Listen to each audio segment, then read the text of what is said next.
Hmm. So, as you could guess from last episode, this feels more like a fight of a test. A test of strength to see how far Hana can go without Amidamaru. You kind of guessed it because someone just I want to pick a fight with you for no reason. Yeah, I think about this stuff sometimes. And this fight definitely had a purpose in it, and it's to draw out Hana's power. As you can clearly see, pieces are being moved as this battle is happening. Things are happening. But why are they happening? What is the flower of the maze? We're not truly understanding its purpose or why it's happening now of all times. It feels like that people are upset. Certain people are upset that someone's in a position of power and they don't want them to be in that position of power. So because of that, the other people are whining and crying about it. So they disagree. So they want to go, okay, let's do this game. Because if the gods fight it out, it will be a never-ending slaughter of us in the crosshairs, as you can clearly tell. So what can we do to minimize it? Let's let the humans represent us and see what happens. The question is, who are the other gods? We know the pyramid one is one of them, but what about the others? Are there others? And who are their representatives? And what's happening? And how does this fight take place? One of the things I never got to truly understand was Shaman King Flowers because I have to read Shaman King the Superstar, which has, like I said, has not been properly translated for me to understand it so I can explain it to you. So here we are. But I guess it's for the best. For me coming in empty blind. Like I did read the manga, like I said, of Shaman King Flowers years ago when I was in college and stuff, but it went away and it came back as a superstar, but it's been horribly translated. Now, all I can do is kind of summarize and theorize what's going to happen here. Hana is kind of, not doing so well against this person. This person seems to really know what they're doing. Compared to Hana is Hana knew the basics of what Yo did. However, it seems like he's going to need more than that.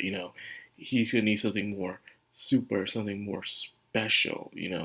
And what he needed is, of course, someone to teach him how to do something even beyond Oversoul. Like a fusion in a way, and not the one where he says where he used to put the spirit to the body, a spirit possession, which we first saw. Then they put the spirits into an object, but now create some sort of armor for themselves with the spirit to make them stronger. And Hana did use a technique where he would use it for a helmet, but this time it's different, you know. And we see the name of the spirit, which is um, Namaha. Namaha sounds like a very interesting name, I would say. Namaha. The question is who are these duels and where they came from? What's the purpose? We also see another very tall figure showing up with his little boy going on an airplane, and he's about to leave.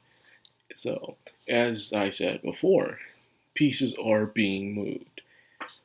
And the question is, what we already know these pieces are. The opening already spoiled that for us. So we all know that some of these characters are going to be on Hana's side. But the real question is about the siblings. That the siblings that Ayumi is living with, they seem to have their own other special guests. And I don't think that, as you can tell, it's going to be a she, you see the dress. I don't think she's going to be on Hana's side. These two already seem very sus at is. Just the complete menacing aura that they gave off during last episode. You can clearly tell they're on the opposite side. And they're probably still upset about what Hal did them dirty in the last series. If you are unaware, these two were done dirty. Hal was at first interested in the Golem project that their father created, but it was stopped. And these two decide to go help out Yo and the gang without their permission by trying to attack Hal directly when he won the Shaman fight.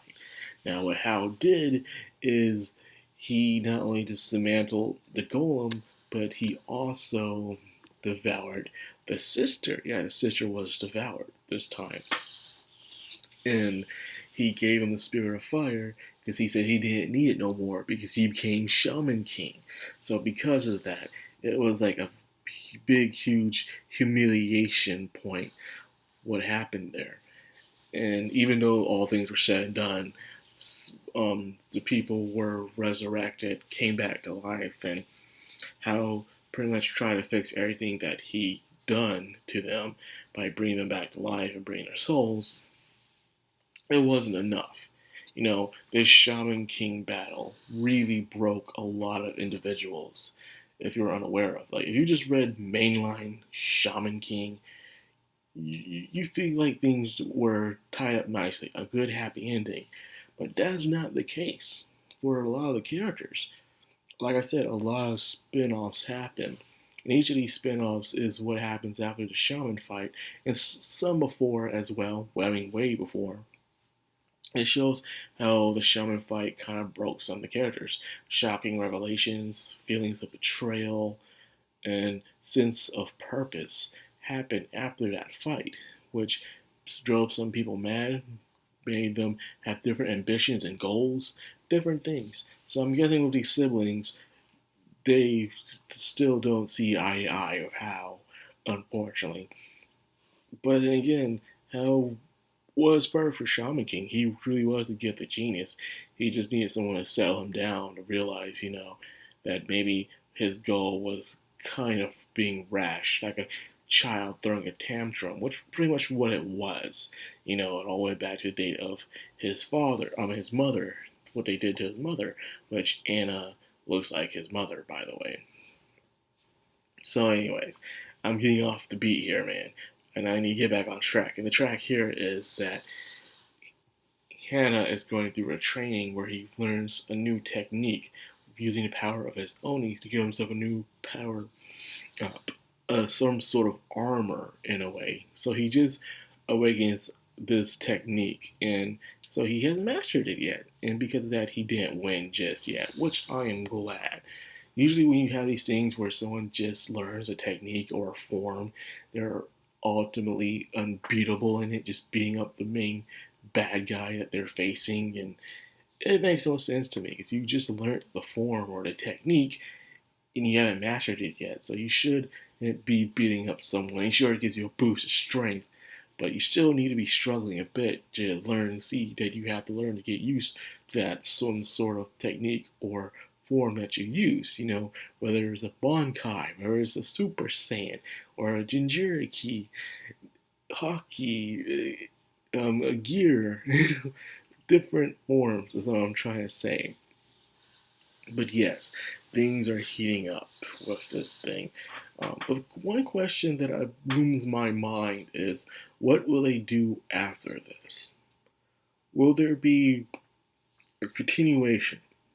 Will there be, like, they'll go further into Flowers because Flowers does end at a certain point and it becomes a superstar. So I'm wondering if after they're done this series, will they continue it on?